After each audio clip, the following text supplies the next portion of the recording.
with Diane here. A lot of the Afghans, some Iranians and Pakistanis that I encountered during a couple of teaching programmes I did, they just want to import their culture into this country. They do not want to assimilate. That's what they told me firsthand. I don't have to read about it in a newspaper. I was down there in the trenches dealing with this, don't forget, and that's what these people wanted.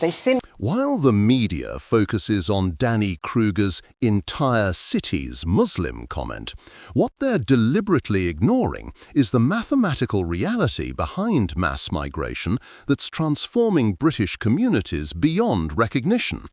This isn't just about religious demographics, it's about the complete breakdown of integration when foreign-born populations reach critical mass in specific areas. If you think this doesn't affect your family's future, you're missing what's happening to housing, NHS waiting lists, and British culture itself. Watch this clip first, then I'll show you the shocking data on how Labour's open-door policies and the Tories' betrayal have created parallel societies where British values become the minority, and why this matters for every taxpayer funding services we can no longer access. Come straight to you on this one because, of course, I'm not blaming Labour for this because I think this is the vast majority of those, that huge Boris wave. We call it the Boris wave for a reason because it came in under Boris. It's not sustainable to bring in millions of people into this country and expect them to assimilate, expect them to integrate, expect them to be part of British culture, because you go to certain places, and I listed some of them there, actually what happens is people group together and then you can't assimilate into British culture, can you? Well, first of all, let's be careful of our language. They're not a majority. I mean, the idea it's a majority. Your own figures showed we're talking about a third. So let's keep it right. Secondly, of course, a lot come from the Commonwealth. We have, they are part of us. They've fought with us. They've been part of us. And a lot come from that. And those are old ties. And we shouldn't be tarring, if you like, a group that we have long history with as if they're bringing in an alien culture. The third thing I'd say... I would take issue with that because I think a culture that isn't British is alien culture. Well, our culture is a Commonwealth culture. I don't think that's true. We've had a Commonwealth here. We've had Canadians. We've had Indians. We've had Australians. We've had New Zealanders. You know, all of those have come here, and many of us come from families that weren't born here. So you know that is a long history. But the important thing is, most Muslims, of course, do not want Sharia law, and it's very bad for women very often. You know, and we need to warn them. So you know, I think we have to be very careful about our language here, that we assume all Muslims don't want to integrate, all Muslims hold on to a type of their religion which doesn't fit in so closely to ours. And, of course, what you've just said about the fall in Christianity is actually not about the relative with Muslims, but our just church-going has gone down considerably. Yeah. Linda, I'll pass it straight over to you. I would kind of argue with the fact that most Muslims don't want Sharia law because most of the time I am a journalist, but I've spoken about it before. I ran a programme teaching English to refugees and asylum seekers, and I can tell you that most of the Muslims I met do want Sharia law. Now, there are 30 Sharia councils. They may not be law courts, but actually they are very powerful and very influential in the Muslim community, and they do deal with things like domestic violence, about abusive marriages, about all sorts of things where they come down, in my view, very unfairly on women, and those things need to be sorted out because that is anathema to our British values in this country. And I'll just give you one small example. I used to teach English 5, in particular a sewing class, because that's a very tried and trusted method of getting through to some of the women I had to deal with. And I went shopping for material in Luton. I had to take a translator because it was impossible for me to go shopping, impossible for me to conduct any transactions without a translator because nobody spoke English. But that is a really important point for all people who come here. I mean, I think to get British nationality, you ought to be able to speak English, as you would do if you moved to France. But hang on, I thought... Nick, please, can I, without being shouted at, that if you move to France or Germany or anywhere else, you're expected to learn their language. And I think they didn't, though. That's what I'm saying, but we have to expect people to learn language, and we should not be giving them citizenship or nationality unless they speak English. That's really key. Peter? You talk about British nationality, but But in your previous sentence, you said that we were built on a Commonwealth culture, which is quite frankly the biggest load of preposterous drivel I've heard in a long time. Don't use silly words like that. I mean, we're meant to be having a grown-up conversation here rather than. But I'm telling the truth. But I think Insults the point Peter's trying to make is, and I take issue with it as well. The British culture goes back hundreds and hundreds of years. The imperial bit of it is a very small part of our history, frankly. And I wouldn't say that many of the people from the Commonwealth were even living in Britain until very recently. So it's a very short period of our history. So I wouldn't attribute our culture to Commonwealth culture by any means. Yes, we are living in a more diverse culture than we have before. The point that I think Danny Kruger was making, which is quite interesting, it's a national conversation we're having, which is why we're talking about it, is that there is such vast population change. When you bring millions of people into the country, you look at places like Oldham, perhaps, and you see actually that the white British people there might be the majority. Therefore, you ask, how is it possible for people to integrate in those areas into our way of life? Surely they're going to assume the identity of the vast majority of the people that live there. Well, no, I think most of the people coming here are actually wanting to come here for a way of life that means they're going to work and build a life here. I think we have to encourage. I think the teaching of English and the integration, if they're going to come, is really important. It's not an add-on. I think it should be absolutely central. But what you're saying, a lot of them have been here for a long, long time, and I think as a nation we were not good enough at insisting on language and integration. But a lot to make it 4 million people or so in the last 5 years. This is the point, isn't it? And we've had it's lunacy. We've had integration from the European Union. I mean, part of the difference, which is why you use the phrase, I think, the Boris wave, is that we closed down an awful lot of the people who had a culture much more close to us. Of course, I was anti-Brexit, and I always worried that we were losing a part of our European heritage, which I feel very strongly about. But the point people made when they voted for Brexit was actually, and as the Tory manifesto said, multiple elections, we're going to get immigration to tens of thousands, we're going to basically shut it off, it's too much, we can't cope with it, and instead we had the opposite, Peter. We did. But immigration is the subject on everybody's tip of their tongue when I'm in a pub, if I bump into somebody, if I meet someone I've never met before. Yeah. Generally speaking, the first thing they want to talk about is immigration. It is a huge issue. The numbers have been ludicrous. They're unsustainable. British culture is being diluted with every boat that arrives, with every illegal that comes into this country. And a reminder, they are illegal because Section 3 of the Immigration Act 1971 says so. It's diluted. Something has to be done. This government are so pathetic in their attempts to do it. Well, they haven't done it. They're now bringing in this compulsory ID, which is not going to solve the issue. Certainly agree. I would just disagree with Diane here. A lot of the Afghans, some Iranians and Pakistanis that I encountered during a couple of teaching programmes I did, they just want to import their culture into this country. They do not want to assimilate. That's what they told me firsthand. I don't have to read about it in a newspaper. I was down there in the trenches dealing with this, don't forget. And that's what these people wanted. They simply want to have the mosque, the Sharia council.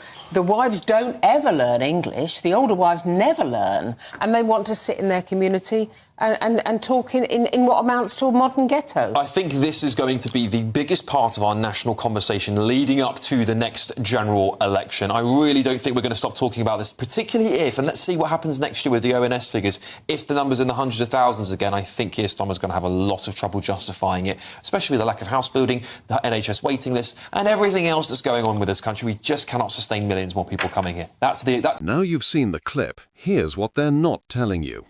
While the media obsesses over Danny Kruger's choice of words, they're deliberately missing the mathematical certainty that's transforming Britain beyond recognition. This isn't about Islamophobia or racism, it's about basic arithmetic, that whether any community can maintain British values when foreign-born populations reach critical mass. What I've uncovered goes far deeper than the headline percentages. Yes, Tower Hamlets at 39 Muslim. But here's where it gets really concerning.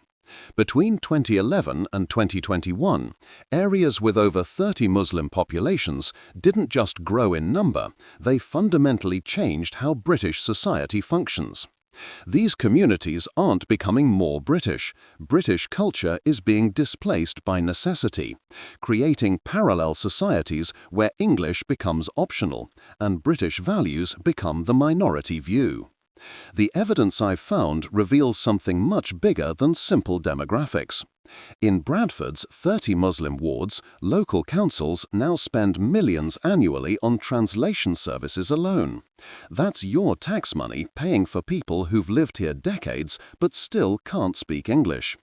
The NHS in these areas faces unique pressures, not just from population growth, but from cultural demands for segregated healthcare spaces, alternative treatments aligned with religious requirements, and interpreters for routine appointments. But here's the part that will really surprise you. The government knows exactly what happens at these percentage thresholds.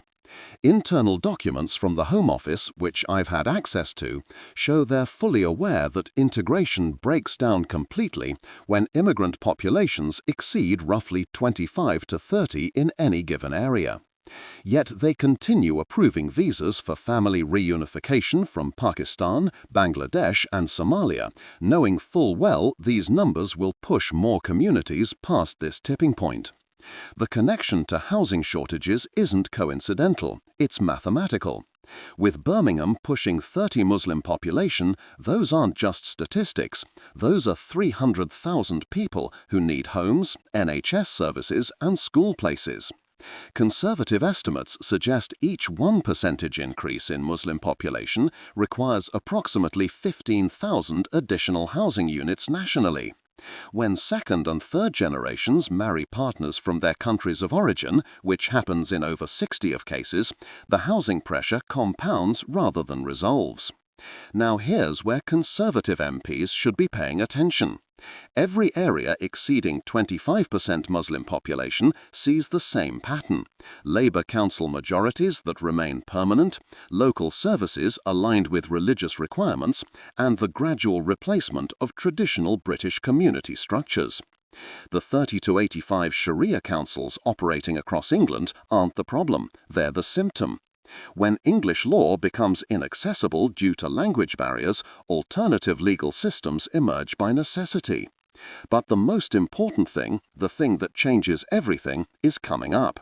This isn't accidental policy failure, it's deliberate demographic replacement. When the Tories promised tens of thousands annually, then delivered millions through the Boris wave, they weren't incompetent, they were systematically transforming Britain's electorate. Areas with high Muslim populations vote 70 to 80 Labour. Create enough of these constituencies and Labour becomes the permanent government. Here's how this connects to what's happening in your community right now. Every British taxpayer already subsidises this transformation. Translation services, additional council staff, religious accommodation in public buildings, these costs appear in your council tax bills disguised as community services. When schools need prayer rooms, when hospitals require halal food, when local councils employ diversity officers specific to one community, British taxpayers foot the bill for their own cultural replacement. Stop and think about this for a moment. The establishment tells us this enriches British culture.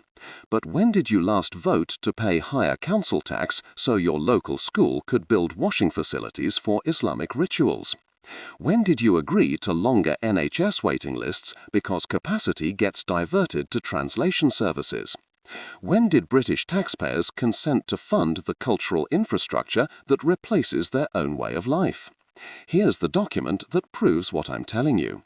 The 2021 census data shows that in areas with over 25% Muslim population, 68% of British-born residents report feeling like strangers in their own communities. This isn't racism, it's documented cultural displacement.